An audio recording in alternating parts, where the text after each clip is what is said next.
ড্রামার শুরুতে আমাদের দুজন মেয়েকে দেখানো হয়। তাদের মধ্যে একজন খুব দ্রুত গাড়ি চালাচ্ছিল। তার পাশে বসে থাকা মেয়েটি অর্থাৎ বেবি তাকে থামাতে গিয়ে বলছিল, প্লিজ এত দূরে গাড়ি চালিও না, আমাদের দুজন জীবন বিপদ হতে পারে। কিন্তু সে খুব বেশি ড্রিঙ্ক খেয়েছিল, তাই বেবির কথা সে একদমই শুনছিল না এবং দ্রুত গতিতে গাড়ি চালিয়ে যাচ্ছিল। অন্যদিকে আমাদের মিস্টার ইয়ানজিংকে দেখানো হয়, যিনি নিজের গাড়ি থেকে নেমে একটি কল ধরছিলেন। ঠিক তখনই দ্রুত গতিতে একটি গাড়ি এসে তাকে ধাক্কা মারে। মিস্টার ইয়ানজি পড়ে গিয়ে অজ্ঞান হয়ে যায়। এরপর সেই দুই মেয়ে গাড়ি থেকে নেমে আসে। বিবি তখন সুজিকে বলে, আমি তো তোমাকে বলেছিলাম এত জোরে গাড়ি চালাতে না। দেখো, আমার মনে হয় এই লোকটা ভীষণ ঝুঁকিতে আছে, আমার ওনাকে বাঁচানো উচিত, আর এখন অ্যাম্বুলেন্সে কল করছি। কিন্তু সুজি তাকে থামিয়ে দিয়ে বলে, যদি অ্যাম্বুলেন্স ওনাকে হাসপাতাল নিয়ে যায় তাহলে পুলিশে তদন্ত করতে আসবে, আর আমাদের শিন ফ্যামিলি বিপদে পড়ে যাবে। আমার মা বাবা আমাকে একদমই ছাড়বে না, তা আমি এই দোষ নিজের মাথায় নিতে পারবো না। সে বিবির দিকে তাকিয়ে বলে, এই দোষটা তোমাকে নিজের মাথায় নিতে হবে। বিবি বলে, তুমি কি বলছো, তুমি কি ঠিক আছো? আমি নিজের মাথায় দোষ নিব না, তাহলে আমাকে সারা জীবনের জন্য জেলে যেতে হবে।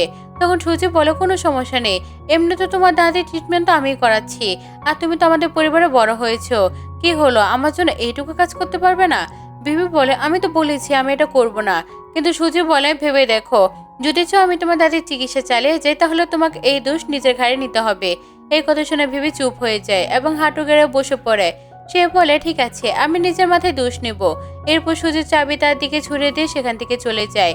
তারপর বিবি সেই লোকটার হাত ধরে বলে, আমি তোমার জীবন বাঁচাবো। তখন দেখানো হয় তাদের দুজনের হাত ধরার কারণে একে অপরের মধ্যে কারেন্টের মতো কিছু এক্সচেঞ্জ হচ্ছিল। এরপর দৃশ্যে দেখা যায় মিস্টার ইয়াজি হাসপাতালে অজ্ঞান হয়ে পড়ে আছে, আর তিনি একটি স্বপ্ন দেখছিল। স্বপ্ন দেখা যায় তিনি একটি মেয়ের উপর জোর জবরদস্তি করার চেষ্টা করছে, আর সেই মেয়েটি আর কেউ নয় বরং বিবি।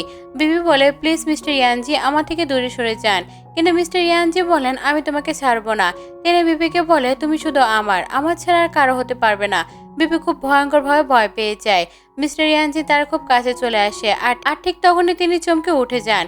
এরপর বর্তমান দৃশ্য দেখানো হয় যেখানে তিনি হাসপাতালে আছে। তার সামনে একজন মাস্টার দাঁড়িয়ে আছে। মাস্টার তাকে বলে, আবার কি সেই একই স্বপ্ন দেখছো, মানে ওই মেয়েটাই? মিস্টার ইয়ানজি তখন বলে, হ্যাঁ, ওই মেয়েটা বারবার আমার স্বপ্নে আসে, জানি না সে আমার সামনে কবে আসবে। তারপর মাস্টার তার আধ্যাত্মিক শক্তি দিয়ে পরীক্ষা করেন। মাস্টার বলেন, তোমাদের দুজনে খুব শক্তিশালী সংযোগ আছে, ওই মেয়েটা তোমার কাছ থেকে পালিয়ে কোথাও যেতে পারবে না, আর এই জন্মে সে অবশ্যই তোমার কাছে আসবে। তুমি তাকে খুঁজে বের করবে, তবে এটা কবে হবে সেটা বিষয়ে বলা যাচ্ছে না। এরপরে দেশে মিস্টার ইয়ানজিকে অফিসে দেখানো হয়। তার অ্যাসিস্ট্যান্ট এসে তাকে সেই মেয়েটার তথ্য দেয়, যার কারণে মিস্টার ইয়াংজি অ্যাক্সিডেন্ট হয়েছিল। অ্যাসিস্ট্যান্ট জানায় ওই মেয়েটার নাম বিবি, সে শ্যান ফ্যামিলির মেয়ে। 11 বছর বয়সে সে জুয়েলারি ডিজাইন করছিল এবং অ্যাওয়ার্ডও পেয়েছিল, কিন্তু পরে জানা যায় সে সবকিছু স্ক্যাম করেছিল। মিস্টার ইয়ানজি ঘুরে দাঁড়িয়ে ওই মেয়েটা ডাটা চেক করতে থাকেন। ঠিক তখন অ্যাসিস্ট্যান্ট বলে, এই মেয়েটা তো জেলে থাকার কথা, আপনি কেন তার ইনফরমেশন দেখছেন? মিস্টার ইয়াজি তখন বলে, এই মুহূর্তে এই মেয়েটা কোথায়? অ্যাসিস্ট্যান্ট জানায়, আপনি যে ক্লাবে আছেন আজ সে সেই ক্লাবে আছে, কারণ তার স্টেপমাদার তাকে সেখানে হোস্টেসে চাকরি করতে পাঠিয়েছেন। মিস্টার ইয়াজি অ্যাসিস্ট্যান্ট হুইল চেয়ার আনতে বলেন। তিনি বলে, আমরা সেই মেয়ের সাথে দেখা করতে যাব। এই কথা শুনে অ্যাসিস্ট্যান্ট খুব বেশি অবাক হয়ে যায়। অন্যদিকে আমাদের বিবিকে দেখানো হয়, টিয়া তাকে সে বাড়ি নামিয়ে দিয়ে যাচ্ছিল। টিয়া বিবিকে বলে, তোমার স্টেপ মাদারকে না করে দেওয়া উচিত ছিল, সে কতটা খারাপ, তোমাকে এমন জায়গায় পাঠাচ্ছে যেখানে তোমার বিপদ হতে পারে। বিবি বলে, তুমি তো জানো আমি ওনাকে না বলতে পারি না, কারণ উনি আমার দাদির চিকিৎসা করাচ্ছে, আর এমনি তো আমার দাদি সবসময় বলতেন কষ্টের পরে স্বস্তি আসে। কিন্তু টিয়া বলে, বিবি তুমি খুবই সিম্পল, আর তোমার ফ্যামিলির লোকজন খুব চালাক। এমনকি 10 বছর আগে তুমি যখন জুয়েলারি কম্পিটিশন জিতেছিলে তখন তারা তোমার ওপর স্ক্যামের অভিযোগ এনেছিল। বিবি বলে, এবার অনেক হয়েছে, আমার দেরি হয়ে গেলে আমার মা আমাকে বকবে। টিয়া একটা লাঠি ধরে বলে, আমি এখানে তোমার জন্য অপেক্ষা করব। অন্যদিকে বিবি যখন বাড়ি ঢোকে তখন তার মা আগে থেকে অপেক্ষায় ছিল। সে বিবিকে ধরে একটি রুমে নিয়ে যায়। আরেকদিকে আমাদের একজন লোককে দেখানো হয় যার আগে দুই মেয়ের সঙ্গে ছিল। লোকটা বিবিকে দেখিয়ে বলে, এই মেয়েটা তো খুব সুন্দর। সে অন্য দুই মেয়েকে পাঠিয়ে দেয় আর বিবিকে নিজের পাশে বসায়। সে বিবিকে বলে, আজ রাতে আমরা দুজন খুব মজা করব। অন্যদিকে মিস্টার ইয়ানজিকে দেখানো হয়, তিনি হুইল চেয়ারে করে সেখানে পৌঁছান এবং ম্যানেজারের কাছে বিবির সব কথা জিজ্ঞেস করেন। ম্যানেজার তাকে রুম নম্বর জানিয়ে দেয়, কিন্তু মিস্টার ইয়ানজি যখন রুমে ঢুকে তখন সেখানে একেবারে আলাদা দৃশ্য চলছিল। মানে বিবি সেই লোকটার মারধর করে খারাপ অবস্থা করে ফেলছিল এবং তাকে কিছু কাগজ সই করতে বাধ্য করছিল। কিন্তু মিস্টার ইয়ানজি তখন মনে মনে ভাবে, এই তো সে বিবি যাকে আমি স্বপ্ন দেখতাম, আর আমি ভাবতাম সে দুর্বল হবে, কিন্তু সে একদম এরকম নয়, সে তো বন্য বিড়ালের মতো আচরণ করছে। লোকটা মিস্টার ইয়াজিকে বলে, প্লিজ আমার জীবন বাঁচাও। সে আমাকে আমার প্রপার্টির কাগজে সই করাচ্ছে। মিস্টার ইয়াজি লোকটাকে সেখান থেকে রেখে চলে যেতে বলেন। তারপর তিনি বিবিকে বলে, আমি তোমার জীবন বাঁচিয়েছি, তুমি কি আমাকে থ্যাংক ইউ বলবে না? বিবি বলে, আমি তো এই মানুষটাকে পর্যন্ত চিনি না। তারপর সে বলে, আপনাকে অনেক ধন্যবাদ। কিন্তু তিনি তাকে ধরে নিজের কোলে বসে এবং বলে, থ্যাংক ইউ কে এভাবে বলা হয়? বিবি বলে, তাহলে আপনি কি চান? আমি আপনার জন্য কি করব? মিস্টার ইয়ানজি বলে, আমি তোমাকে চাই। এই কথা শুনে বিবি নার্ভাস হয়ে যায় এবং পাশে গিয়ে দাঁড়ায়। সে মনে মনে ভাবে, মিস্টার ইয়াজি খুব পাওয়ারফুল আর ধনী মানুষ মনে হচ্ছে। যদি আমি তার সাথে ডিল করি তাহলে হয়তো তিনি আমার দাদির চিকিৎসা সাহায্য করবেন। এটি আমার শিন ফ্যামিলি থেকে মুক্তি মিলবে। এইভাবে সে চোখ বন্ধ করে ফেলে এবং বলে, আমি আপনার সব কথা মানব। মিস্টার ইয়ানজি তখন হাসেন আর বলে, আমার মনে হয় মিস বিবির কিছু ভুল বোঝাবুঝি হয়েছে। আমি তো জানতে পেরেছি আপনি খুবই ভালো জুয়েলারি ডিজাইনার, তাই আমি আপনাকে কোম্পানি হায়ার করতে চাই আর মাসিক বেসিক স্যালারিও দেব। তবে আমার মনে হয় আপনি তো কিছু অন্য ভাবছিলেন। এই কথা শুনে বিবি বলে, আপনি আমাকে কেন বেছে নিলেন? মিস্টার ইয়ানজি তখন বলে, কারণ আমি আপনার স্কিল সম্পর্কে জেনেছি। এই কথা বলতে বলতে তারা দুজন অনেক কাছে চলে আসে। ঠিক তখন টিয়া লাঠি নিয়ে সেখানে চলে আসে, কারণ সে বেবিকে নিয়ে খুবই চিন্তায় ছিল। বেবিটাকে দেখে তার হাত ধরে সেখান থেকে নিয়ে চলে যায়। এরপরে দেশে মিস্টার ইয়ানজিকে দেখানো হয় তিনি আয়নায় নিচের মুখ দেখছিলেন। ঠিক তখনই তার মুখে কেউ একটা চড় মারে আর অন্যদিকে বিবিকে দেখানো হয় সে তার স্টেপ মাদারের বাড়িতে আছে। তার মা তাকে দেখে মুখে চড় মারে, মানে যখনই কেউ বিবির মুখে চড় মারবে সেই চড়টা সরাসরি মিস্টার ইয়ানজির উপর পড়বে, কারণ তারা দুজনে ছিল সোলমেট। মিস্টার ইয়ানজি তখন বুঝে ফেলে যে বিবি কোনো বিপদে আছে। তো বন্ধুরা, এরকম যদি বাস্তব জীবনে হতো তাহলে কেমন হতো কমেন্টে অবশ্যই জানাবে। মিস্টার ইয়ানজি বুঝে ফেলে যে বিবি কোনো বিপদে আছে, তাই তিনি সঙ্গে সঙ্গে সেখান থেকে বেরিয়ে যান। অন্যদিকে বিবিকে দেখানো হয় তার মা তাকে বলে, আমি তোমাকে ওই লোকটার কাছে রেখে এসেছিলাম, সে ওই কাজের জন্য আমাকে টাকা দিয়েছিল আর তুমি তার এত বড় ক্ষতি করে দিয়েছো, এই ক্ষতিপূরণ এখন কে দেবে? বিবি তার মায়ের ফোনটা চুরি করে নিজের ছুঁড়ে ফেলে দেয় আর বলে, আপনি আমাকে সবসময় বুলির মতো ব্যবহার করেছেন, কিন্তু এখন আমি আর আপনার কোনো অত্যাচার সহ্য করবো না। এমনকি আপনার মেয়ে অ্যাক্সিডেন্ট হয়েছিল সেটা দোষ আপনি আমার উপর দিয়েছেন। বিবির স্টেপ মা তার বোন তাকে বলে, তুমি তো এখন অনেক বেশি ধম্ম দেখাচ্ছ, মনে হয় তোমাকে এখনই ঠিক করতে হবে। ঠিক তখনই সেখানে মিস্টার ইয়ানজি এসে যায়। তিনি বলে, কার সাহস হয়েছে বিবিকে বুলি করার? তারপর তার মা আর বোন মিস্টার ইয়ানজিকে সামনে চলে আসে। আন্টি বলে, এটা আমার মেয়ে, নিশ্চয়ই আপনাকে বিরক্ত করেছে, আপনি তো ওর বিরুদ্ধে কমপ্লেন করতে এসেছেন তাই না? আমি এখনই ওকে হাঁটু গেড়ে বসতে বলছি। কিন্তু মিস্টার ইয়ানজি তখন বলে, ওর কারণে নয়, তোমার কারণে আমি এখানে এসেছি। তারপর তিনি নিজের বডিগার্ডকে বলেন তাদের ধরতে। বডিগার্ড তার মা এবং বোনকে ধরে ফেলে। তারপর মিস্টার ইয়ানজি বিবিকে জিজ্ঞেস করে, তোমাকে কে মেরেছে? বিবি তার স্টেপ মাদার দিকে ইশারা করে। তখন মিস্টার ইয়ানজি বিবিকে চাবুক ধরতে বলে আর বলে, যেভাবে সে তোমাকে মেরেছে সেভাবে তুমি তাকে মারো। বিবি চাবুক ধরে কিন্তু নিজের মাকে মারার সাহস হয় না, সে থেমে যায়। বিবি বলে, আমার স্ত্রীপাদা আমাকে ছোটবেলা থেকে বড় করেছে আর আমি তার সাথে এমন আচরণ করতে পারবো না, আর তাছাড়া আমার দাদির চিকিৎসা চলছে। মিস্টার ইয়ানজি হুইল চেয়ার করে সেখান থেকে বেরিয়ে যান। বিবি তার পিছনে যায়। তখন মিস্টার ইয়ানজি তাকে বলে, মানুষ তোমার সাথে এমন ব্যবহার করে অথচ তুমি তাদের সাথে খুব ভালো ব্যবহার করো, এটা কিন্তু একদম উচিত না। তোমাকে তাদের সাথে এরকম ব্যবহার করতে হবে, আর না হলে তারা তোমাকে বারবার নিচে নামাতে থাকবে। তোমাকে নিজের জায়গায় নিজেকে প্রোটেক্ট করতে হবে। এই কথা বলে তিনি চলে যান। বিবি মনে মনে ভাবছিল, মিস্টার ইয়ানজি আসলে কে আর কেন সে আমাকে বারবার রক্ষা করতে আসে। তারপর বিবি ভিতরে ঢুকে, যেখানে তার মা আবার তাকে বকতে শুরু করে। সে বলে, মিস্টার ইয়ানজি তোমার সাথে কি চলছে? তার বোন সুজি বলে, মনে হচ্ছে মিস্টার ইয়ানজির সাথে সে নাইট স্পেন্ড করেছে, তাই সে তার সাথে প্রোটেক্ট করতে এসেছে। তুমি কি ভুলে গেছো তোমার দাদির চিকিৎসা চলছে? তার মা তখন বলে, এমনিতে কাল ডিসার্টেতে একটি পার্টি আছে আর তুমি সেখানে যাবে না, না হলে তোমার জন্য ভালো হবে না। দুজন থেকে অন করে সেখান থেকে চলে যায়। এরপরে দিশে বেবিকে নিজের রুমে দেখানো হয়। সে ভাবছিল, আসলে মিস্টার ওয়ানজি কে, যে আমাকে সবসময় বাঁচতে আসে। এমনকি আমি তার মুখেও ঠিক সেই চরের দাগ দেখেছিলাম যেটা আমার মুখে পড়েছিল, আর তার হাতে একই চাবুকের দাগ দেখেছি। জানি না আমাদের দুজনের মধ্যে কি রহস্য আছে। এই ভাবতে ভাবতে সে টিয়াকে কল করে। ভিডিও কলে সে টিয়াকে মিস্টার ওয়ানজি ব্যাপারে জানায়। টিয়া বলে, আমি মিস্টার ওয়ানজির সম্বন্ধে খুব বেশি জানি না, কিন্তু সে খুবই বড় বিজনেসম্যান আর সে কাল ডিজার্টের পার্টিতে যাবে। বিবি বলে, আমি তো সেখানে যেতে পারবো না, তবে মনে মনে ঠিক করে যেভাবে হোক সেখানে যাওয়ার ব্যবস্থা করব। এরপর দৃশ্যে পার্টির দৃশ্য দেখানো হয়। বিবি ওয়েটারের পোশাক পরে সেখানে যায় আর পুরো পার্টির জন্য মিস্টার ওয়ানকে খুঁজতে থাকে। ঠিক তখন সে ভুল করে ওই ওয়াং নামের লোকটার সাথে ধাক্কা খায়, যার কাছে তার মা আগে তাকে বারে পাঠিয়েছিল আর যে তাকে উপলব্ধ করার চেষ্টা করেছিল। বিবি তাকে সরি বলে, কিন্তু সে বলে, তোমার কি মিস্টার ওয়ানজিকে থেকে মন পড়ে গেছে, তাই তুমি এই পার্টিতে তাকে সিরিয়াস করতে এসেছো? এমনকি ওয়েটারের ড্রেস কেন পরেছো? তোমাকে তো খুবই হট লাগছে। বিবি বলে, নিচের মুখ বন্ধ রাখো। ওয়াং তখন জোরে বিবির গালে একটি চড় মারে। ওয়াং বলে, আমার সাথে এভাবে কথা বলে সাহস তোমার কিভাবে হলো? অন্যদিকে মিস্টার ইয়ানজিকে দেখানো হয়। তার মুখে একটি জোরে চর লাগে। তখন তিনি বুঝে যান বিবি বিপদে আছে, তাই তিনি সঙ্গে সঙ্গে বেরিয়ে যান। এদিকে ওয়াং পার্টিতে সবাইকে জোর করে বিবি চড়ে চড়ে বাজে কথা বলতে শুরু করে। সে নাকি ভালো মেয়ে নয়, তার কাজে নাকি মানুষকে প্রলুব্ধ করা। এমনকি বিবিকে কাপড় খুলতে বলতে শুরু করে। বিবি বাধ্য হয়ে তার কথা মানতে যাচ্ছিল। ঠিক তখনই মিস রিয়ানজি সেখানে এসে ওয়াংকে ধাক্কা দিয়ে একপাশে সরিয়ে দেয়। তিনি বলে, আমি আগেও তোমাকে ওয়ার্ন করেছিলাম, বিবি আমার লেডি, তাকে বুলি করার চেষ্টা করবে না। এরপর তিনি বিবির গায়ে নিজের কোট পরিয়ে দেন। তারপর মিস রিয়ানজি বিবিকে নিজের কাছে ডাকেন। তিনি বলে, আমায় বলো আর কে কে তোমাকে বুলি করেছে? বিবি পার্টি সবার দিকে তাকায়, কিন্তু সবাই মুখ ঘুরিয়ে নেয়। তখন বিবি বলে, কেউ না। মিস্টার ইয়ানজি বলে, আমার মনে হয় তোমার বোনও তোমাকে বুলি করেছে। তার বোন এগিয়ে এসে বলে, মিস্টার ইয়ানজি আপনি এত রাগ করে আছেন কেন? আসলে আমার বোনের স্বভাবে এরকম, সে অন্যদের প্রলুব্ধ করে এবং নিজেকে বেচারি মনে করে। মিস্টার ইয়ানজি তখন বলে, এই কথা আমি আগেও বলছি, আবারও বলছি, বিবি আমার গার্লফ্রেন্ড। যদি তাকে কেউ বুলি করার চেষ্টা করো এবং তার বিরুদ্ধে অন্যরকম বাজে কথা বললো, তাহলে কিন্তু পরিণতি ভালো হবে না। বিবি তখন মনে মনে ভাবছিল, জানি না কেন মিস্টার ওয়ানজি সবসময় আমাকে সাহায্য করতে চলে আসে। এই ভাবতে তার মাথা ঘুরে যায় আর সে মিস্টার ওয়ানজির কোলে পড়ে অজ্ঞান হয়ে যায়। এরপর দৃশ্য মিস্টার ওয়ানজিকে গাড়িতে দেখানো হয়। বিবিকে কেউ ড্রাগ দিয়েছিল, তাই তার শরীর অবস্থা খারাপ হচ্ছিল আর সে বারবার মিস্টার ওয়ানজিকে প্রলুব্ধ করার চেষ্টা করছিল। সে বলে, আমার খুব গরম লাগছে, প্লিজ আমাকে হেল্প করুন। মিস্টার ওয়ানজি বলে, ওয়াংয়ের সাহস কিভাবে হলো এমন করার? এই পুরো শহরে ওয়াংকে আর আমি দেখতে চাই না। বিবি বারবার মিস্টার ওয়ানজিকে খুব কাছে চলে যাচ্ছিল। তখন মিস্টার ওয়ানজি ড্রাইভারকে গাড়ি দ্রুত চালাতে বলে। এরপর তিনি বিবিকে কোলে তুলে বেডরুমে নিয়ে যায় এবং সরাসরি বাথটাবে বসিয়ে দেন। পরদিন সকালে দৃশ্যে দেখা যায় বিটি ওয়ানজি এবং বিবি দুজন একসাথে ঘুমাচ্ছিল। বিবি চোখ খুলতে সে বলে, আপনি আমার সাথে কি করছেন? মিস্টার ইয়ানজি তখন বলে, এটা আমার বেডরুম, তাই এখানেই তো ঘুমাবো।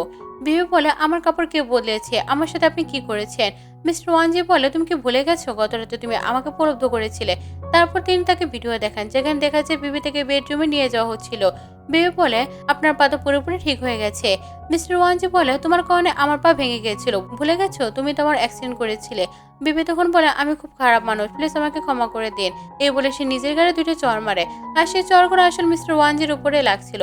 বেচারা মিস্টার ওয়ানজি ফ্রিতে চড় খেতে শুরু করে, তাই তিনি চুপচুপ নিজের মুখ ধরে রাখেন। বিবি তখন বলে, আমি খুব সরি। এই বলে সে চলে যেতে চাইলে মিস্টার ওয়ানজি তার হাত ধরে ফেলেন। তিনি বলে, তোমাকে আমাকে সরি বলতে হবে না। বিবি তখন বলে, আপনি কি চান আর আমি আপনার জন্য কি করব? তখন মিস্টার ইয়ানজি উঠে বসে বলে, তুমি তো অন্য কিছু ভাবছো, আমি চাই তুমি আমার কোম্পানির জুয়েলারি ডিজাইন করো।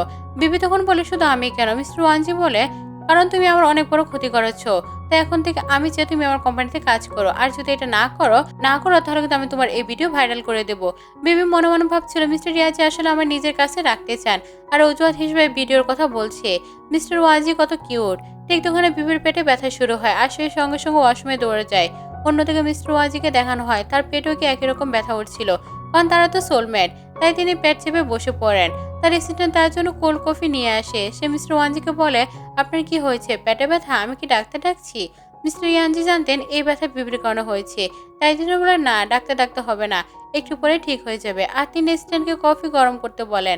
অ্যাসিস্ট্যান্ট খুব অবাক হয়ে যান মিস্টার ওয়ানজি কবে থেকে হট কফি খেতে শুরু করলেন। এরপরে দেশে বিবিকে দেখানো হয় যে মিস্টার ওয়ানজিকে কোম্পানিতে জয়েন করেছে। ম্যানেজার তাকে সঙ্গে করে নিয়েছে আর সব এমপ্লয়ীদের সঙ্গে পরিচয় করে দেয়। এই সুন্দর মেয়েটি আজ থেকে আমাদের কোম্পানিতে কাজ করবে। সবাই বিবিকে হাই বলে, কিন্তু আড়ালে তারা কথা বলছিল, এই তো একেবারে নতুন ইন্টার্ন, এসে চাকরি পেয়ে গেল, নিশ্চয়ই মিস্টার ইয়ানজির সাথে খুবই ক্লোজ হবে। এরপর আরেক মেয়েকে দেখানো হয়, সে হলো বাই। সে বিবির দিকে তাকে মনে মনে ভাবে, মনে হচ্ছে মেয়েটাকে আমি আগে কোথাও দেখেছি। সুজি ওই কোম্পানিতে কাজ করতো। সুজি বলে, চলো আমি তোমাকে পুরো কোম্পানি ঘুরিয়ে দেখাই। ম্যানেজার জিজ্ঞেস করে, মিস সুজি আপনি কি মিস বিবিকে চিনেন? সুজি বলে, হ্যাঁ, ও আমার বোন আর আমি ওর সঙ্গে থাকবো ওকে হেল্প করার জন্য। বিবি মনে মনে ভাবছিল, ও আমাকে এখানেও বলি করবে। তখন বাই বলে, আমি ওকে নিয়ে যাচ্ছি, আমি হেল্প করব।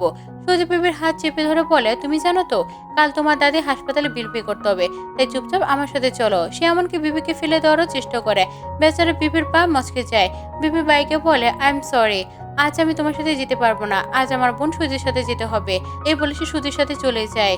অন্যদিকে মিস্টার ওয়ানজিকে কোম্পানিতে দেখানো হয় তিনি এক ক্লায়েন্টের সাথে কথা বলছিল। হঠাৎ গাড়ি থেকে তার পা ঠিক সেভাবে মচকে যায় যেভাবে বিবি লেগেছিল, কারণ তারা দুজন তো একই রকম ঘটনা ঘটতে থাকে। তাই মিস্টার ইয়াজিকে খুব বিভ্রান্ত হয়ে সোজা হয়ে হাঁটতে থাকেন। এরপর বিবিকে সুজির সঙ্গে দেখানো হয়। সুজি বলে, বিবি এই কোম্পানি তোমার কেমন লাগছে? বিবি বলে, নাটক করার দরকার নেই, এখানে আমরা দুজন একা, তুমি সরাসরি কথা বলতে পারো। সুজি বলে, তুমি তো বেশ চালাক, যাই হোক আমি এখানে তোমাকে আসতে বলেছি, কাল তোমার দাদির চেক আপ আছে আর আমি তার ফি দেবো, তাই তোমাকে আমাকে একটা ফেভার করতে হবে। বিবি বলে আমি জানতাম তুমি আমাকে কি কারণে ডেকেছো, বলো কি চাও। সুজি বলে তোমাকে মিস্টার ওয়ানজিকে বলতে হবে যেন তিনি আমাদের কোম্পানিতে ইনভেস্ট করেন। বিবি বলে আমি এটা করবো না। সুজি বলে এই কাজটা এমন কঠিন নয়, কারণ মিস্টার ওয়ানজি তো তোমার এত বেশি খেয়াল রাখে, আর তুমি তো তার সাথে বেডরুম পর্যন্ত পৌঁছে গেছো। এই কথা শুনে বিবির খুব রাগ হয় আর সে সুজিগারে একটা চড় মারে। সুজি বলল তোমার এত সাহস, আমি এখনই হাসপাতালে কল করে তোমার দাদির ট্রিটমেন্ট বন্ধ করে দিচ্ছি। বিবি খুব শান্তভাবে বলে আমার কিছু যায় আসে না, তুমি যা খুশি করতে পারো। কারণ সে জানতো মিস্টার ওয়াংজি তার দাদির পুরো চিকিৎসার দায়িত্ব নিয়েছেন। সে জানতো এখন তার দাদি পুরোপুরি সেফ। তাই বিবি বলে আজকের পর আমাকে বুলি করার দরকার নেই, কারণ এখন আমি আর তোমার কোনো কথায় পা দেব না। এরপর বিবি আবার অফিসে আসে আর তখন অনেক নিউজ রিপোর্টারকে দেখানো হয়। কেউ বলছিল যে মিস্টার ওয়ানজি খুব শীঘ্রই তার জুয়েলারি এক্সিবিশন করতে যাচ্ছে। ঠিক তখন তার বন্ধু টিয়াকেও দেখানো হয়। বিবি তার বন্ধুর সাথে চলে যায়। টিয়া জিজ্ঞেস করে বলো তো মিস্টার ওয়ানজি কোম্পানিতে দিন তোমার কেমন কাটছে। বিবি বলে মিস্টার টিয়ানজি আমার খুব বেশি প্রোটেক্ট করে। বিবি তার বন্ধুকে আরো বলে মিস্টার ওয়ানজি আমার সামনে 3টা শর্ত রেখেছেন। প্রথম শর্ত ছিল আমি যেন কাউকে আমার মুখের উপর চড় মারতে না দিই। দ্বিতীয় সত্য হলো আমি যেন কোনো পুরুষের সাথে নাইট স্পেন্ড না করি। আর তৃতীয় সত্য যেন মিস্টার ইয়ানজি কি বলছিলেন সেটা এখন আমার মনে পড়ছে না, মনে পড়লে তোমাকে জানাবো। এই দৃশ্যটা দেখানো হয় যেখানে মিস্টার ইয়ানজি বিবিকে এসব কথা বলছিলেন। টিয়া এসব কথা শুনে চিৎকার করে বলে কি, আমার তো মনে হয় মিস্টার ইয়ানজি তোমাকে ভালোবাসে। বিবি তখন টিয়াকে চুপ করতে বলে, কারণ আশেপাশে সবাই তার দিকে তাকিয়েছিল। টিয়া আবার জিজ্ঞেস করে তুমি কি মিস্টার ওয়ানজিকে ভালোবাসো। বিবি বলে আমি বুঝতে পারছি না ওনার সাথে আমার আসলে কি সম্পর্ক। আমি যখন ওনার কাছে থাকি আমাকে নিজের অনেক সেফ মনে হয়। তখন টিয়া বলে তাহলে কি এখন তোমার সেনার কথা মনে পড়ে না। বিবি তখন বলে সে তো 5 বছর আগে আমাকে ছেড়ে চলে গিয়েছিল। টিয়া তখন বলে আমার মনে হয় ওর পড়াশোনা প্রায় শেষ হয়ে গেছে, খুব তাড়াতাড়ি সে ফিরে আসবে। এরপরে দেশে বিবিকে অফিসে কাজ করতে দেখানো হয়। সে তার ম্যানেজারকে বলে এই জব ছেড়ে আমার অনেকদিন হয়ে গেছে, তাই কোনো কাজে সমস্যা হলে আপনি আমাকে হেল্প করবেন তো। ম্যানেজার বলে হ্যাঁ হ্যাঁ অবশ্যই, তুমি এত কিউট আর আমি তোমাকে হেল্প করবো না এটা কখনো হতে পারে না। এছাড়া তোমার তো কর্পোরেশনও আছে, তারাও তোমাকে হেল্প করবে। কিন্তু অন্য এমপ্লয়ার আর এইসব কথা শুনতে শুরু করে। তারা বলে বিবে তো মিস্টার ওয়ানজি কারণে এখানে এসেছে, না হলে ওর মধ্যে এত কোয়ালিটি নেই। এমনকি 10 বছর আগে কোম্পানির সে ফ্রড হয়েছিল আর ওকে ডিসকোয়ালিফাইও করা হয়েছিল, আর আজ সে এখানে জব করছে, তাই আমরা ওকে কোনো ফেভার করব না। কে জানে মিস্টার ওয়ানজি বেডে গিয়ে হয়তো সে এখানে পৌঁছে গেছে। ঠিক তখন বাই নামের একজন এমপ্লয়ি উঠে দাঁড়ায়। বাই বলে তোমাদের কি লজ্জা নেই বিবি সম্পর্কে এভাবে কথা বলছো। ও চুপ আছে বলে কি তোমরা তাকে চুপ করার সুযোগ দিচ্ছ। যদি মিস্টার ইয়ানজি এসব কথা শুনে ফেলে তাহলে তোমাদের সবাইকে এখান থেকে বের করে দেবে। ওরা এই কথাই বলছিল ঠিক তখন মিস্টার ইয়ানজি এসে পড়ে। আর মিস্টার ইয়ানজি তখন বলে আমি সব শুনে ফেলেছি, আজ থেকে বিবি এই প্রজেক্টের লিডার। এই কথা শুনে ম্যানেজার বলে এই প্রজেক্টটা আমাদের খুব গুরুত্বপূর্ণ, কিছু ভুল হয়ে গেলে আমরা কিভাবে হ্যান্ডেল করব। মিস্টার ইয়ানজি বলে চিন্তা করো না, বিবি পুরো দায়িত্ব আমি নেব। ঠিক তখন একজন কুরিয়ার ম্যান আসে হাতের ফুলা তুলে নিয়ে। সে বলে আপনি কি মিস বিবি, আপনার বয়ফ্রেন্ড আপনার জন্য ফুল পেরিয়েছে। বিবি বলে আমার তো কোনো বয়ফ্রেন্ড নেই। মিস্টার ইয়ানজি সামনে গিয়ে কার্ডটি পড়েন, তাতে লেখা ছিল 5 বছর পর তোমার কথা মনে পড়লো, তোমাকে খুব মিস করছি। আজ সন্ধ্যায় ডিনারে দেখা হবে, তোমার প্রিয় শ্যান। বিবি নামটা শুনে ভাবে তার মানে শ্যান ফিরে এসেছে আর ওই আমার জন্য ফুল পাঠিয়েছে, মানে সে আমাকে আর ছাড়বে না। ডেলিভারি বয় বড় প্লিজ ম্যাম এখানে সিগনেচার করে দিন, আমাকে আরো অর্ডার ডেলিভারি করতে হবে। বিবি সাইন করে দেয় আর বলে যাওয়ার সময় ফুলগুলো নিচে ফেলে দিও, আমার এগুলোর দরকার নেই। সে ফুল নিয়ে চলে যায়। মিস্টার ওয়ানজি বিবির হাতে একটা ফাইল দিয়ে বলে কাজে মন দাও। তারপর একটু কাছে এসে বলে তুমি আমার সঙ্গে যেসব প্রমিস করছিলে সেগুলো কিন্তু ভুলে যেও না। বিবি বলে ডোন্ট ওয়ারি মিস্টার ওয়ানজি, আমি কখনো সে প্রমিসগুলো ভুলবো না। এরপরে বিবিকে দেখানো হয় যে তার কাজ শেষ করে বাড়ি ফিরতে যাচ্ছিল। ঠিক তখন তার সামনে শ্যাং এসে দাঁড়ায় হাতে ফোন নিয়ে। শ্যাং তখন বলে ফাইনালি বিবি তুমি এসে গেছো, কতক্ষণ ধরে তোমার জন্য অপেক্ষা করছিলাম। বিবি বলে আমি তোমার সাথে কথা বলতে চাই না। শ্যাং তখন বলে তুমি কি এখন আমার উপর রাগ করে আছো, 5 বছর পর তোমার সাথে দেখা করতে এসেছি, তবুও তুমি আমাকে ক্ষমা করতে পারবে না। বিবি তখন বলে তুমি আমার সাথে যা করেছো সেটার জন্য আমি কখনো তোমাকে ক্ষমা করবো না। সে চলে যেতে চাইলে শ্যাং তার হাত ধরে ফেলে, তুমি শুধু আমার, আর কারো তোমাকে হতে দেবো না। তোমার কি কোনো নতুন কোনো বয়ফ্রেন্ড হয়ে গেছে। সে বিবির মুখ চেপে ধরে। তোকে মিস্টার ইয়ানজিকে ভাইয়ের সাথে দেখানো হয়। আসলে ভাই ছিল মিস্টার ওয়ানজির আসল বোন, আর সে নিজের পরিচয় লুকিয়ে এই অফিসে চাকরি করছিল। ভাই তার বাইকে বলে বিবি আর শ্যাং এর মধ্যে কিছু চলছে, ওরা নাকি কিছু করেছে, মানে তোমার চান্স তো শেষ, তাই তুমি বিবির কথা ভুলে যাও। মিস্টার ওয়ানজিং বলে এটা হতে পারে না, বিবি আমাকে চিট করতে পারে না। তার বোন বারবারই একই কথা বলতে থাকে। অন্যদিকে শ্যাং বিবিকে বলে আমার তো মনে হচ্ছে তুমি কোনো অন্য পুরুষের সাথে নাইট স্পেন্ড করেছো। এই কথা শুনে বিবির একটি ফ্ল্যাশব্যাক শুরু হয়। বিবি ভয়ে কুকড়ে বসে আছে, তার পাশে তার বোন এবং তার বাবা শ্যাংকে মারছিলেন। তিনি বলছিলেন তোমার এত সাহস হলো কিভাবে বিবির সাথে এমন করার। শ্যাংকে এত মারধর করা হয়েছিল যে সে অসুস্থ হয়ে পড়ে। অন্যদিকে শ্যাংয়ের মা বিবিকে বলছিলেন প্লিজ আমার ছেলেকে ক্ষমা করে দাও, আমি ওকে বিদেশ পাঠিয়ে দেবো, আর তোমার বাবাকে বলো যেন ওকে ছেড়ে দেওয়া হয়, ও আর কখনো তোমার সামনে আসবে না, তোমাকে হ্যারাসও করবে না। এই কারণে শ্যাংকে বিদেশ পাঠানো হয়েছিল, আর এই কারণে বিবি তাকে এড়িয়ে চলে, কারণ শ্যাংয়ের সঙ্গে তার কোনো অভিজ্ঞতা ভালো ছিল না। তারপর বর্তমান দেশে ফিরে আসা হয়। বিবি শ্যাংকে বলে আমি তোমার সাথে কথা বলতে চাই না আর নিজেকে ছাড়ানোর চেষ্টা করে এবং বলে প্লিজ আমাকে ছেড়ে দাও, আমার খুব হাতে ব্যথা লাগছে। কিন্তু শ্যাং তার গলা চেপে ধরে বলে তুমি যদি আমার থেকে ছেড়ে যাওয়ার কথা বলো আমি কিন্তু তোমাকে জীবিত ছাড়বো না। আমি তোমাকে আগে থেকে ভালোবাসি, কিন্তু তুমি কেন আমাকে পছন্দ করো না? ঠিক তখন মিস্টার ইয়ানজি এসে বলে, তিনি সঙ্গে সঙ্গে এসে শ্যাংকে ধাক্কা দিয়ে সরিয়ে দেন। মিস্টার ওয়াংজি বলে বিবি তো বলেছি সে তোমার সাথে থাকতে চায় না, তুমি কেন তাকে জোর করছো? শ্যাং তখন বলে তুমি কি আমাদের ব্যাপারে কথা বলার? জানো আমি শ্যাং গ্রুপ থেকে এসেছি, ইউরোপ থেকে পড়াশোনা করে ফিরে এসেছি, বিবি আমার গার্লফ্রেন্ড আর আমি তার সাথে কথা বলছি, আমাদের ডিস্টার্ব করার তোমার কোনো দরকার নেই। ইয়াংজি তখন বলে ও তোমার নয় বরং আমার গার্লফ্রেন্ড, এরপর যদি তুমি বিবির দিকে তাকাও আমি কিন্তু তোমার চোখ তুলে ফেলবো। বিবি তখন বলে ওর সাথে আমার কোনো সম্পর্ক নেই, ইচ্ছে করে আমাকে ডিস্টার্ব করছে। তখন মিস্টার ইয়ানজি তার বোনকে বলে বিবিকে এখান থেকে নিয়ে চলে যাও। বা বিবিকে নিয়ে চলে যায়। শ্যাং বলে তুমি যেতে পারবে না। সে থামাতে গেলে মিস্টার ওয়ানজি তার হাত মুছড়ে দেয় আর এক ঘুষি মারেন। সে ওর মুখ দিয়ে রক্ত বের হতে থাকে। মিস্টার ওয়ানজি বলে আমার গার্লফ্রেন্ড থেকে দূরে থাকবে, এই বলে তিনি চলে যান। এরপর শ্যাং তার এসিস্ট্যান্টকে ফোন করে বলে বিবির ব্যাপারে খোঁজ নাও, আজকে লোক কি করছে। অন্যদিকে বিবিকে ভাইয়ের সাথে গাড়িতে দেখানো হয় আর সেই গাড়িতে মিস্টার ওয়ানজিও ছিলেন। ভাই বলে আজ দুপুরে যে তোমাকে ফুল পাঠিয়েছিল সেই কে ছেলেটা?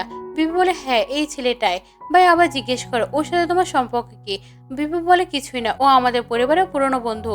ভাই তখন বলে আজ যখন আমরা নিচে এসেছিলাম তখন তোমাদের এত কাছাকাছি দেখে আমার মনে হয়েছিল ও তোমাকে কিস করছে। বেচারা আমার ভাইটার মুখটা একদম জ্বলে গিয়েছিল হিংসায়। মিস্টার ওয়ানজি তার বোনকে চুপ করতে বলেন, তারপর বলে আমি কি তোমাকে বিদেশে পড়তে পাঠিয়ে দেবো? ভাই তখন বলে না না আমি তো মজা করছিলাম। এই কথা শুনে বিবির খুব হাসি পেয়ে যায়। তারপর তারা তিনজনে বলে আমাদের খুব ক্ষুধা লেগেছে। পরের দৃশ্যে দেখা যায় মিস্টার ইয়াজি মাঝখানে বসে আছে, তার পাশে এক পাশে বিবি এবং অন্য পাশে বাই। দুজন অনেক ড্রিঙ্ক করে ফেলেছে, ঠিকমতো হাঁটতেও পারছে না। তখন বাই বলে ব্রাদার বিবির খুব খেয়াল রাখো, আমি ক্যাব নিয়ে বাড়ি চলে যাচ্ছি। এই কথা বলে বাই চলে যায়। এখন মিস্টার ইয়ানজিকে বিবিকে সামলাতে হয় কারণ বিবি পুরো নেশায় ছিল। মিস্টার ইয়ানজি বিবিকে করলে তো রাস্তা দিয়ে হাঁটতে থাকে। বিবি বলে তুমি তো খুবই হ্যান্ডসাম। মিস্টার ইয়ানজি বলে বিবি তোমার উপর আমার খুব রাগ হচ্ছে, আমাকে সিরিয়াস করার চেষ্টা করো না। বিবি তখন কাঁদতে শুরু করে আর বলে আমি আবার বন্দী হতে চাই না। এরপর মিস্টার ইয়ানজি তখন ভাবতে থাকে বিবির এটা কথা মানে কি হচ্ছে, মানে সে আমি তাকে বন্দি করে রাখছি? বিবিকে আগের জীবনে কিছু কথা মনে পড়ে গেছে। এই কথা ভাবতে ভাবতে বিবি অজ্ঞান হয়ে যায়। ঠিক তখন মিস্টার ইয়ানজি ড্রাইভার এসে যায়, তিনি বিবিকে গাড়িতে বসান কিন্তু বিবি তার খুব কাছে সরে আসছিল। মিস্টার ইয়ানজি তাকে কিস করে ফেলেন। তারপর তিনি বিবির পাশে বসে ড্রাইভারকে গাড়ি চালাতে বলেন। বিবি গাড়িতে বসে ঘুমিয়ে পড়ে। ড্রাইভার জিজ্ঞেস করে বিবিকে কোথায় নামিয়ে দেবো? মিস্টার ওয়ানজিং বলে সোজা চালাও। এরপর মিস্টার ইয়ানজি তার এসিস্ট্যান্টকে বলে 10 বছর আগে বিবির সাথে কি ঘটেছিল সেটা খুঁজে বের করো। পরের দেশে দেখা যায় বিবি ঘুম থেকে উঠে টিয়ার বাড়িতে আছে। বিবি বলে আমি এখানে কি করছি? টিয়া বলে বিবি গত রাতে তুমি খুব বেশি নেশা করেছিল, মিস্টার ইয়ানজি নিজে তোমাকে এখানে নামিয়ে দিয়ে গেছে। প্রথম তোমাকে দেখে আমি খুব ঘাবড়ে গিয়েছিলাম। এরপর মিস্টার ইয়ানজি বলে ডিনারের পর তুমি অনেক বেশি ড্রিঙ্ক করেছো, তোমার তো মিস্টার ওয়ানজির সাথে থাকা উচিত ছিল কারণ তাহলে তুমি সেফ থাকতে। বিবি বলে মিস্টার ওয়ানজিকে আমাকে এখানে নামিয়ে দিয়েছে, আমার তো ঠিক নিজে মনে করতে পারছি না। টিয়া তখন বলে আমি তোমাকে নিয়ে খুব বেশি চিন্তিত ছিলাম, জানতাম শ্যাং তোমার সাথে দেখা করতে এসেছে, সে কি তোমার সাথে জবরদস্তি করেনি? এবং আমার মনে হয় তোমার মিস্টার ইয়ানজির সাথে থাকা উচিত কারণ একমাত্র সে তোমাকে প্রোটেক্ট করতে পারবে, নাহলে শ্যাংয়ের মতো লোকদের আমার কোনো ভরসা নেই। বিবি তখন বলে তুমি আমার সবচেয়ে ভালো বন্ধু। ঠিক তখন বিবির মোবাইল হাসপাতাল থেকে ফোন আসে, গ্র্যান্ডপার অবস্থা ভালো না। বিবি তাড়াতাড়ি বেরিয়ে পড়ে। রাস্তায় এসে সে ক্যাব থামানোর চেষ্টা করে। ঠিক তখন শ্যাং তার গাড়ি নিয়ে সামনে এসে দাঁড়ায়। শ্যাং বলে বিবি কোথায় যেতে চাও? চল আমি তোমাকে নামিয়ে দেই। বিবি বলে কোথাও না, এই বলে উল্টা দিকে হাঁটা শুরু করে কিন্তু শ্যাংয়ের গুন্ডারা আটকে দেয়। শ্যাং গাড়ি থেকে নেমে আসে, বিবির খুব কাছে গিয়ে তাকে শুকতে থাকে। অন্যদিকে মিস্টার ইয়ানজিকে দেখানো হয় তিনি তো এই স্ট্যান্ডের সঙ্গে কথা বলছিলেন কিন্তু তার ঠিক এরকম অনুভূতি হচ্ছে যে কেউ তার কাছে আসছে। মিস্টার ইয়ানজিং বলে জানি না বিবি এখন কোথায় আছে। এদিকে বিবি খুবই নার্ভাস হয়ে পড়ে। শ্যাং বলে তুমি যদি তোমার গ্র্যান্ডফাকে দেখতে চাও তাহলে আমার কথা মানতে হবে। বিবি চেষ্টা করে তার ফোনটা ধরতে যেন মিস্টার ইয়ানজিকে কল করতে পারে কিন্তু শ্যাং তার ফোন কেড়ে এনে নিচে ফেলে দেয়। অন্যদিকে মিস্টার ইয়ানজিকে দেখানো হয় তার স্ট্যান্ড জানায় যে শ্যাং মানসিকভাবে স্টেবল না। তার 8 বছর আগে সে বিবিকে বন্দি করে রেখেছিল আর তাকে হ্যারাস করতো। শ্যাং বিবিকে একটি বেসমেন্টে আটকে রেখেছিল। পরে অনেক কষ্টে শ্যাংয়ের মা বাবা বিবিকে খুঁজে পান। তারপর সে বিষয়টা গোপন রাখতে শ্যাংকে ট্রিটমেন্ট দেওয়ার জন্য বিদেশে পাঠিয়ে দেওয়া হয়। সে ঘটনার পরে মিস বিবি একদম ইমোশনাল ট্রমার মধ্যে থাকে। মিস্টার ইয়ানজি মনে পড়ে যায় এই কারণে বিবি তাকে বলছিল সে আর কখনো কিডন্যাপ হতে চায় না। মিস্টার ইয়ানজিং তখন বলে তার মানে বিবির সঙ্গে খারাপ কিছু হয়েছে। এদিকে বিবি যাওয়ার চেষ্টা করছিল, ঠিক তখনই তার মাথায় লাঠি মেরে আঘাত করে তাকে অজ্ঞান করে দেওয়া হয়। ঠিক সেই মুহূর্তে মিস্টার ইয়ানজি একরকম ব্যথা অনুভব করে এবং সে অজ্ঞান হয়ে যায়। এরপর বিবিকে দেখানো হয় জ্ঞান ফিরতে দেখে শ্যাং তাকে চেন দিয়ে বেঁধে রেখেছে। শ্যাং তার জন্য খাবার নিয়ে এসেছে। শ্যাং বলে ফিড তোমার ফেভারিট তাই না, তাই আমি তোমার জন্য নিয়ে এসেছি। তুমি জানো তো আমি তোমাকে কতটা ভালোবাসি, আমি তোমার সাথে জোর করতে চাই না। বিবি তখন মনে মনে ভাবে, জানি না মিস্টার ইয়াজি এখন কোথায়, এখন আমাকে খুঁজতে এলো না কেন। মনে হচ্ছে তিনি না আসা পর্যন্ত আমাকে শ্যাংয়ের সাথে স্বাভাবিক আচরণ করতে হবে। ঠিক তখনই শ্যাংয়ের ফোন কল আসে। অন্যদিকে মিস্টার ইয়ানজিকে দেখানো হয়। জ্ঞান ফিরতে তিনি অ্যাসিস্ট্যান্টকে জিজ্ঞেস করে আমার কি হয়েছিল। অ্যাসিস্ট্যান্ট বলে, জানি না স্যার, আপনি হঠাৎ করে অজ্ঞান হয়ে গিয়েছিলেন। ডাক্তার বলছেন আপনি বিষয়ে স্ট্রেসে আছেন। তারপর অ্যাসিস্ট্যান্ট বিবির কথা জানায়। বেবি বাড়ি ফেরেনি, কেউ জানে না সে কোথায় গেছে। এদিকে শ্যাংয়ের ফোনে তার বাবার কল আসে। বাবা জিজ্ঞেস করে, তুমি কোথায়, এখনো বাড়ি কেন এলে না? শ্যাং বলে, অফিসের কাছে আমি ব্যস্ত আছি, তাই আসতে পারছি না। বাবা তখন বলে, আবার বিবিকে ফলো করছো না তো, ওর থেকে দূরে থাকো, যদি আবার ওকে বিরক্ত করো আমি কিন্তু তোমাকে ছাড়বো না। শ্যাং রেখে গিয়ে বলে, বিবি শুধু আমার, ও আর কারো হতে পারে না। এই বলে সে ফোন কেটে দেয়। তারপর সে বিবির কাছে এসে বলে, আজ তোমার সঙ্গে আমার খুব জরুরি কথা আছে, তুমি তো জানো আমি তোমাকে খুব ভালোবাসি। বিবি বলে, প্লিজ আমার থেকে দূরে চলে যাও। শ্যাং তখন বলে, আজ আমি তোমার সাথে এমন কিছু করবো যাতে তুমি পুরোপুরি আমার হয়ে যাও। এই কথা বলে সে বিবির খুব কাছে যাওয়ার চেষ্টা করে। বিবি তখন ভীষণ ভয় পেয়ে যায়। অন্যদিকে মিস্টার ইয়ানজি বিবির লোকেশন ট্রেস করে তাকে উদ্ধার করতে বেরিয়ে পড়ে। তখন টিয়াও সেখানে এসে বলে, আমি আপনার সঙ্গে যাব। মিস্টার ইয়ানজি তাকে গাড়িতে তুলে নেয়।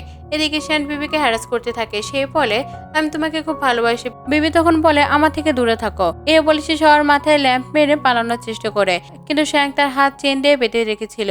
অন্যদিকে মিস্টার ইয়ানজি ঠিক একইভাবে ব্যথা অনুভব করছিল, যেমন বিবি পালাচ্ছিল। তার হাতে প্রচন্ড ব্যথা হচ্ছিল। মিস্টার ইয়ানজি বারবার ড্রাইভারকে বলেন, গাড়ি দ্রুত চালাও, কারণ তিনি বুঝতে পারছেন বিবি বিপদে আছে। এদিকে বিবিও সমস্যায় পড়ছিল, কারণ শ্যাং বারবার তাকে হ্যারাস করার চেষ্টা করছিল। কিছুক্ষণের মধ্যে মিস্টার ইয়ানজি সেখানে এসে পৌঁছে যান। তিনি শ্যাংকে ধরে এক পাশে ছুঁড়ে ফেলে দেয়, আর ঠিক তখনই তার বডিগার্ডের শ্যাংকে ধরে ফেলে। আর টিয়াও এসে দ্রুত বিবিকে হাঁক করে নেয়। সে বিবিকে বলে, আমি তোমাকে প্রোটেক্ট করার জন্য এসেছি, তোমার কিছুই হবে না। বিবি ভীষণ আতঙ্কিত হয়ে যায়। মিস্টার ওয়ানজি তাকেও রিল্যাক্স করার চেষ্টা করেন। অন্যদিকে শ্যাং চিৎকার করে বলছিল, বিবি শুধু আমার, আর কারো হতে পারে না। মিস্টার ইয়ানজি তার কাছে যান। তিনি শ্যাংকে বলে, আমি আগেও তোমাকে সতর্ক করেছিলাম, বিবি আমার গার্লফ্রেন্ড, তার কাছে এসো না। তুমি তাকে টাচ করার চেষ্টা করেছো, এখন আমি তোমার হাত কেটে দেবো। এরপর মিস্টার ওয়াংজি তার অ্যাসিস্ট্যান্টকে বলে, শ্যাংকে জেলে পাঠাও, এরপর থেকে আমি তার মুখ দেখতে চাই না। এরপর তারা বিবিকে বাড়ি ছেড়ে দিতে চলে যান। বিবি তার বন্ধু টিয়াকে বলে, আমি মিস্টার ইয়ানজির সঙ্গে থাকবো। টিয়া বলে, ঠিক আছে, এবং নিজের খেয়াল রেখো। এই বলে সে চলে যায়। মিস্টার ইয়ানজি বিবিকে রুমে নিয়ে যায় এবং তার হাতে ওষুধ লাগান। মিস্টার ইয়ানজি বলে, কিছুদিন পানিতে হাত দিবে না, না হলে তোমার আঘাত আরো বাড়বে। বিবি তার হাত দেখেন। বিবি বলে, তোমার কোনো তো ঠিক একই রকমের আঘাত আছে। তারপরে সে মিস্টার ওয়ানজির গলায় দাগ দেখে। বিবি বলে, তোমার গলায় তো এরকমই দাগ আছে। এরপর বিবি এক সিন মনে পড়ে, যখন বিবি তার মুখে থাপ্পড় মেরেছিল তখন মিস্টার ইয়াংজি একই ব্যথা অনুভব করছিল। বিবি তখন ভাবতে থাকে, আমাদের মধ্যে কি এমন সংযোগ আছে, এর মানে মিস্টার ইয়ানজি আমার প্রোডাকশনের জন্যই তৈরি। বিবি মিস্টার ইয়ানজিকে বলে, আমাদের কোনোতে একই রকমের দাগ আছে, আমি কি জানতে পারি এর মধ্যে কি সংযোগ? মিস্টার ইয়ানজি বলে, তুমি কি সত্যিই জানতে চাও? বিবি বলে, হ্যাঁ। মিস্টার ইয়ানজি বলে, তাহলে আমার সাথে তোমাকে এক জায়গায় যেতে হবে। তিনি বিবির হাত ধরে একটি মন্দিরে নিয়ে যায়, যেখানে মাস্টার শুয়ে আছেন। বিবি এবং ইয়ানজি সেখানে বসে যান। মিস্টার ওয়ানজি টেবিলে নক করেন। মাস্টার তখন জেগে ওঠে। মিস্টার ইয়ানজি মাস্টারকে বলে, এই মেয়ে আপনার সাথে দেখা করতে এসেছে এবং জানতে চায় আমাদের মধ্যে কি রহস্য আছে। মাস্টার সবকিছু বেবিকে বোঝাতে শুরু করে। মাস্টার বলেন, তুমি আসলে তোমার পুরনো জীবন থেকে ফিরে এসেছো এবং তোমার স্বপ্নে পুরনো জীবন দেখতে পাও। বিবিকে অনেক কিছু বোঝানো হয়। মিস্টার ইয়ানজি মাস্টারকে থামাতে হাঁচি করেন। মাস্টার মূল কথায় আসেন।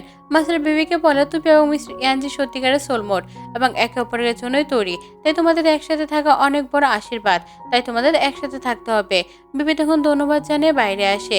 সে মিস্টার ইয়াজিকে বলে, আপনার কারণে আমি মাস্টারের সাথে দেখা করতে পেরেছি। মিস্টার ইয়াজি বিবির হাত ধরে বলে, আমি খুবই লাকি যে তুমি আমার জীবনে এসেছো। এখন আমাকে ছেড়ে কোথাও যাবে না তো, নাহলে কিন্তু আমার অক্সিজেন কমে যাবে। বিবি মিস্টার ইয়াজিকে বলে, আজ আমি আপনার সাথে কিছু বলতে চাই, শুধু আপনার কারণে আমি এখন খুব বেশি হ্যাপি আছি এবং আমি আপনাকে অনেক বেশি ভালোবাসি। এরপর মিস্টার ইয়াজি এবং বিবি গাড়িতে বসেন। মিস্টার ইয়াজি বলে, আমি তোমাকে খুব ভালো খবর দিতে চাই, তোমার গ্র্যান্ডপা আগে থেকেও এখন অনেক ভালো আছে এবং খুব শীঘ্রই হাসপাতাল থেকে ডিসচার্জ হয়ে যাবেন। বিবি উত্তেজিত হয়ে মিস্টার ওয়াজিকে বলে, আপনি কি সত্যি বলছেন? আমরা কাল গ্র্যান্ডপাকে দেখতে যাব এবং ডিসচার্জও করব। মিস্টার ইয়াজি তখন বলে, হ্যাঁ, কেন নয়, তুমি আমার জীবন এবং এই জন্য আমি তোমাকে এত বেশি ভালোবাসি। এবং এই দৃশ্যের মধ্যে দিয়ে আমাদের আজকের গল্পেরই হ্যাপি এন্ডিং ঘটে। তো বন্ধুরা, আজকের এই গল্পটি তোমাদের কেমন লেগেছে অবশ্যই কমেন্ট করে জানাও। আর আজকের গল্পের নায়িকাকে তোমাদের কেমন লেগেছে কমেন্ট করে জানাতে একদম ভুলবে না। আমার তো আজকের গল্পের নায়িকা থেকে নায়ককে বেশি ভালো লেগেছে। আর সত্যি কথা বলতে এই গল্পের ডিভিলটা কিন্তু সত্যি ভালো লেগেছে। সে ভালোবাসার জন্য কি না করতে পারে। তবে যাই হোক বন্ধুরা, গল্প তো গল্পই হয়। আর যারা আমার চ্যানেলে নতুন আছো তোমরা কিন্তু আমার চ্যানেলটা সাবস্ক্রাইব করতে একদম ভুলবে না। আমরা কিন্তু প্রতিদিন দুপুর 3টায় ভিডিও আপলোড করি, তাহলে অবশ্যই তোমরা ভিডিওটি দেখবে এবং লাইক এবং কমেন্ট করতে একদম ভুলবে না। তো বন্ধুরা, আজকের মধ্যে এখানে বিদায় নিচ্ছি। পরবর্তী ভিডিও আসা পর্যন্ত অপেক্ষা করো। Thanks for watching.